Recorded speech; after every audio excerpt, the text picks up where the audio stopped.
Most people think the problem is that they're not doing enough. They're not posting enough, not sharing enough, not making sure the right people are watching. But what if the doing isn't the problem? What if the watching is? Because there's a version of effort that looks exactly like hard work from the outside, but is secretly something else entirely. And the people trapped inside it never see it coming. In 2011, researchers at Harvard ran a study on what they called announced intentions. They told one group of participants to keep their goals completely private. The second group got to share their goals publicly, with praise, encouragement, the whole thing. Then they measured how long each group actually worked toward those goals. The results were striking. The people who shared their goals early, who got the applause before the work was done, quit sooner. Not because they were lazy, but because their brain had already marked the goal as partially complete. The praise had cashed the check before the work was finished. Think about the last time you posted something you were proud of. Maybe a new project, a personal win, something you were genuinely building. Now be honest with yourself. Did the likes feel like fuel? Or did they quietly become the point?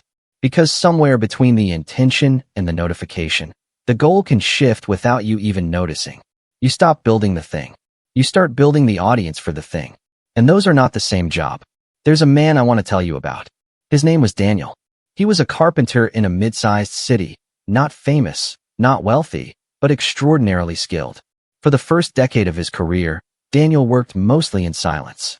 He took small jobs, repaired old furniture, fixed structural problems in homes that other contractors had given up on. He didn't have a website. He didn't have testimonials plastered across a brand page. He had a waiting list. Not because he marketed himself, because word traveled the way word travels when something is genuinely good. From one quiet conversation to the next, then something changed. A friend convinced him to start documenting his work online.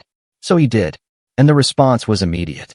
Comments, followers, messages from people telling him he was the most talented craftsman they'd ever seen. And Daniel, who had spent 10 years not needing anyone's opinion, suddenly found himself needing it. He started choosing projects based on how they would look on camera rather than how they would challenge him. He started finishing work faster so he could post sooner. He started checking numbers before he'd even put his tools away. Within 18 months, his waiting list had disappeared. Not because he got worse at carpentry, because he got better at performance. And performance, it turns out, is a full-time job that leaves very little room for mastery. Here's the thing nobody says out loud about public validation. It doesn't just reward you. It redirects you. Every time you receive praise for something unfinished, your brain recalibrates what done means. Every time the process gets more attention than the result, you unconsciously start optimizing for the process. You don't decide to become shallow. You just make 1,000 tiny decisions that each make perfect sense in the moment, and the depth disappears so gradually you don't notice until it's already gone. The ancient Stoics had a word for the reputation you perform versus the reputation you build. They called performed reputation fama, noise.